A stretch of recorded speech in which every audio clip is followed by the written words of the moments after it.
పక్కనే ఉన్న పట్టించుకొని పోలీసులు వాలంటీర్లతో భేటీని ప్రశ్నించడమే కారణం. ఒక వార్తని ఎలా వక్రీకరించవచ్చు అనడానికి సజీవమైనటువంటి సాక్ష్యం. నిన్న తెలుగుదేశం వైసీపీకి సంబంధించినటువంటి అభ్యర్థి ఇంట్లో మీటింగ్ జరుగుతుంది. అందులో వాలంటీర్లు పార్టిసిపేట్ చేస్తుంటే ఆ ఫోటోలు తీసుకుని ఇవ్వచ్చు, లేదంటే కంప్లైంట్ చేయొచ్చు ఎన్నికల సంఘానికి. కానీ నేరుగా తెలుగుదేశం పార్టీ నాయకుడు అభ్యర్థి వెళ్ళిపోయి వైసీపీ అభ్యర్థి ఇంటి దగ్గరికి వెళ్ళిపోయి 100 మందిని వేసుకుని పోయి గొడవకి దిగితే ఏం చేస్తారు? కొట్టుకోవడం ఉండదా? ఊరుకుంటారు. పోనీ అదే తెలుగుదేశం పార్టీ వాళ్ళ ఇంటి దగ్గరికి కనుక వైసీపీ వాళ్ళు వస్తే ఏమంటారు? బరి తెగించిన వైకాపా రెచ్చిపోయి తెలుగుదేశం పార్టీ నాయకుల ఇళ్ల మీద దాడులు అని రాస్తారు. అదే తెలుగుదేశం పార్టీ వాళ్ళు వైసీపీకి వెళ్తే అక్కడ తోపులాట జరిగితే, అక్కడ తన్నుకోవడం జరిగితే వైసీపీ వాళ్ళ బరి తెగింపు. రెండిట్లోనూ ఒకటే కాన్సెప్ట్.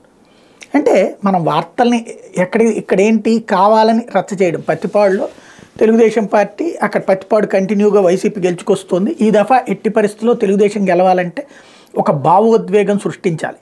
దాదాపుగా ఇప్పుడు తెలుగుదేశానికి ఫేవర్గానే ఉంది పత్తిపాడు. ఓ రకంగా చెప్పాలంటే ఒకప్పుడు పత్తిపాడు తెలుగుదేశానికి కంచుకోట, క్రిందటిసారి వైసీపీ గెలుచుకుంది. ఇప్పుడు దాన్ని ఎట్టి పరిస్థితుల్లో రివర్స్ చేయగలమన్నటువంటి నమ్మకంతో అక్కడ ఒక భావోద్వేగం సృష్టించేటటువంటి ప్రయత్నం తెలుగుదేశం చేసింది. బట్ దాన్ని తెలివిగా డైవర్ట్ చేసేటటువంటి వార్త ఈనాడు రాసుకొచ్చింది.